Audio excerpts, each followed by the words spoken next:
यानी कि रासायनिक अभिक्रियाएं कितने प्रकार की होती हैं। तो देखिए, सबसे पहले हम बात करेंगे संयोजन अभिक्रिया की। किसकी? संयोजन अभिक्रिया, जिसको अंग्रेजी में कॉम्बिनेशन रिएक्शन कहा जाता है। यह है संयोजन अभिक्रिया। तो कहते हैं कि वैसी रासायनिक अभिक्रिया जिसमें दो अभिकारक, कितने अभिकारक?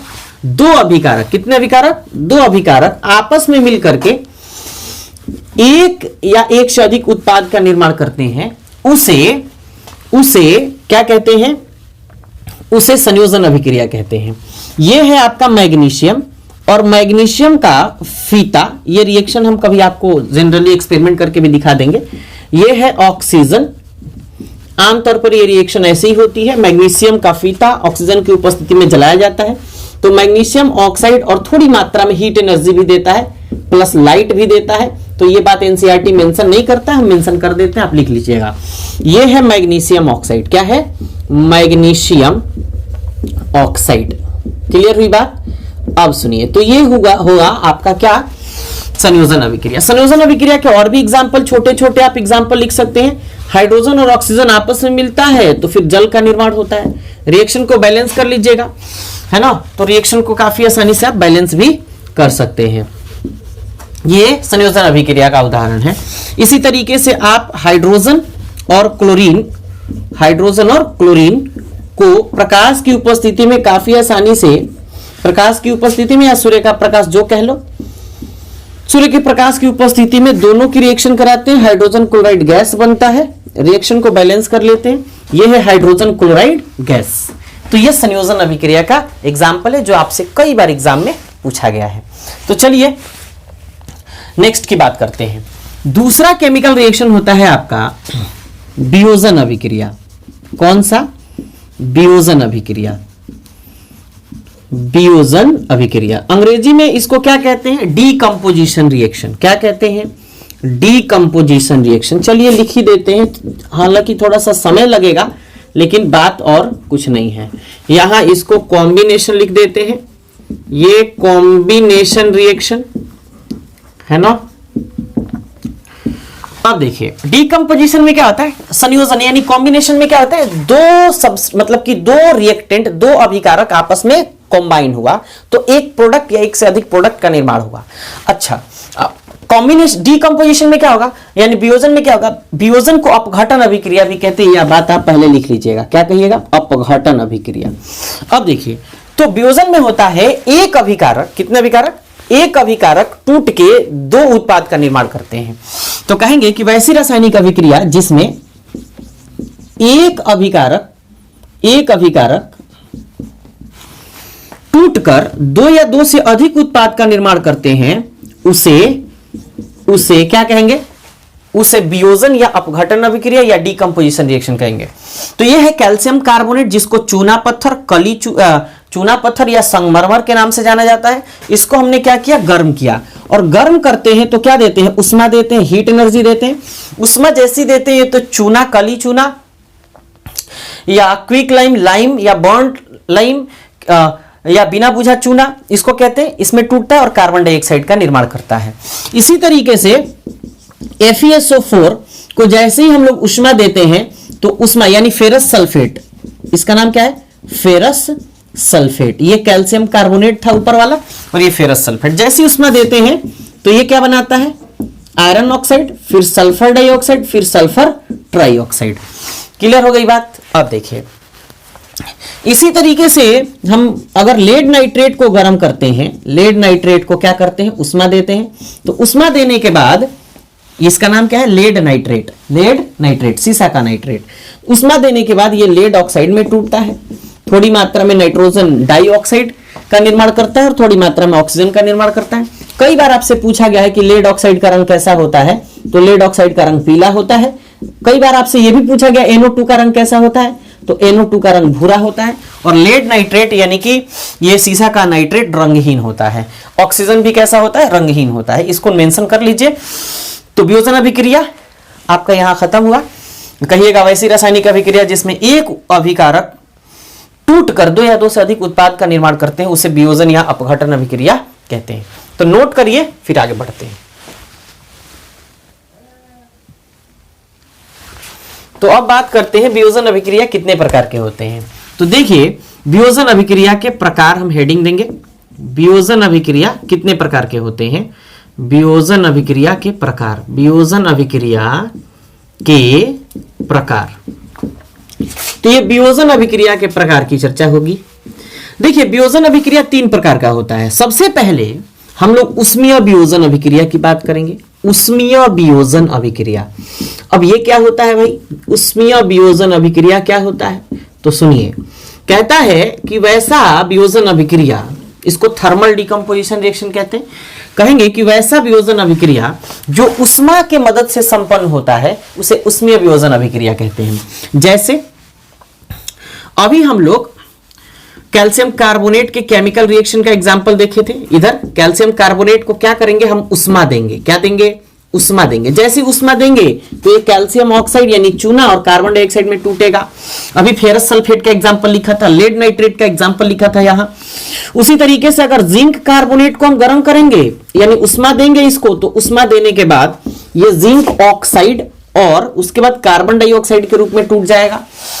तो जैसे ये टूटेगा तो किसके कारण टूटेगा, उष्मा देने के कारण टूटेगा।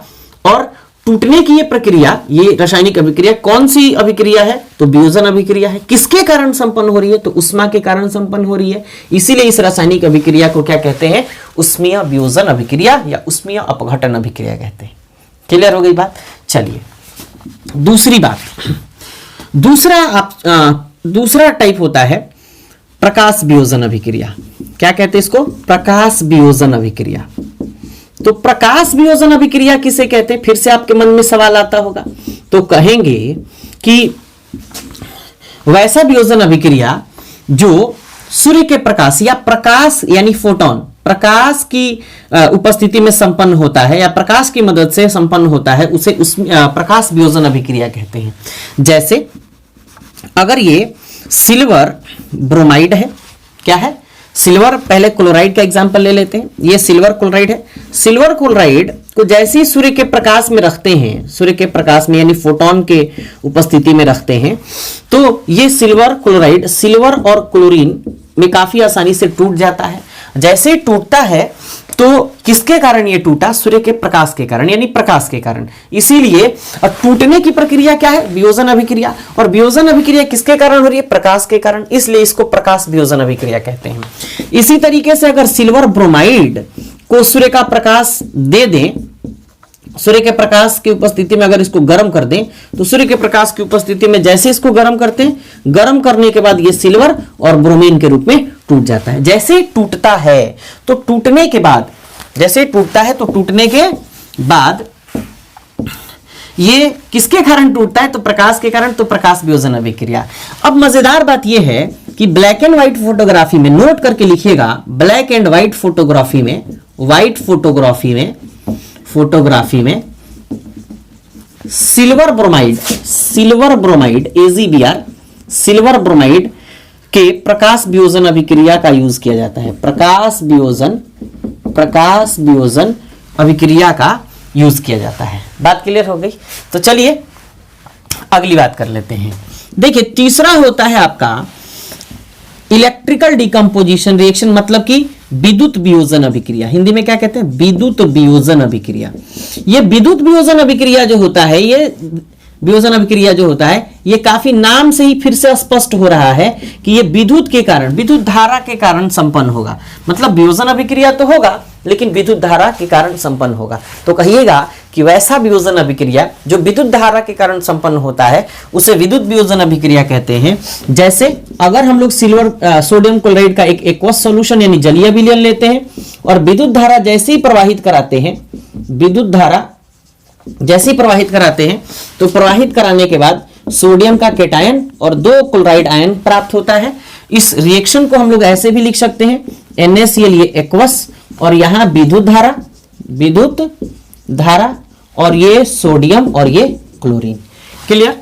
तो ये क्लोरीन गैस के फॉर्म में प्राप्त होता है यहां, और सोडियम यहां सॉलिड के फॉर्म में। क्लियर हो गया। तो अब ये रासायनिक अभिक्रिया जो है ये जो रासायनिक अभिक्रिया है, बताइए आप कि क्या होगा। देखिए ये रासायनिक अभिक्रिया यानी वियोजन अभिक्रिया है। क्यों? क्योंकि सोडियम क्लोराइड, सोडियम और क्लोराइड आयन, सोडियम के आयन और क्लोराइड आयन में टूट रहा है, यानी सोडियम और क्लोरीन में टूट रहा है। तो सोडियम और क्लोरीन में जब टूट रहा है तो किसके कारण टूट रहा है? विद्युत धारा प्रवाहित करने के कारण। इसीलिए इस रासायनिक अभिक्रिया को विद्युत वियोजन अभिक्रिया कहा जाता है।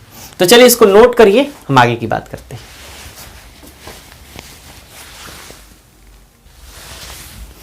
इसके आगे आपसे एक सवाल पूछा जाता है कि संयोजन अभिक्रिया वियोजन अभिक्रिया के विपरीत होता है कैसे? तो ये क्वेश्चन हो गया। अब इसका आंसर सुनिए और लिखिए। कहिएगा कि संयोजन अभिक्रिया में दो अभिकारक आपस में मिलकर के एक उत्पाद का निर्माण करता है, जबकि वियोजन अभिक्रिया में एक अभिकारक टूटकर, वियोजित होकर, अपघटित होकर दो या दो से अधिक उत्पाद का निर्माण करते हैं। इसलिए संयोजन अभिक्रिया वियोजन अभिक्रिया के विपरीत होता है। और एक एक रिएक्शन लिख दीजिएगा। मैग्नीशियम ऑक्साइड वाला एक रिएक्शन संयोजन अभिक्रिया के लिए, और कैल्शियम कार्बोनेट वाला ये वियोजन अभिक्रिया के लिए। क्लियर हो गई बात? चलिए एक और अब आपसे सवाल पूछा जाता है कि संतुलित रासायनिक समीकरण किसे कहते हैं? तो कहिएगा कि वैसा रासायनिक समीकरण जो द्रव्यमान संरक्षण के नियम का पालन करता है, या किसी रासायनिक अभिक्रिया के अभिकारक एवं उत्पाद के परमाणु की संख्या आपस में बराबर होती है, या द्रव्यमान आपस में बराबर होते हैं, तो उसे संतुलित रासायनिक समीकरण कहा जाता है। अब सवाल यह भी आपसे पूछा जाता है कि रासायनिक समीकरण को संतुलित करना क्यों आवश्यक है? तो देखिए, रासायनिक समीकरण हमेशा द्रव्यमान संरक्षण के नियम का पालन करते हैं, इसलिए रासायनिक समीकरण को संतुलित करना आवश्यक होता है। ये 3 क्वेश्चन बहुत ही इंपॉर्टेंट है, VVI है, नोट कर लीजिएगा।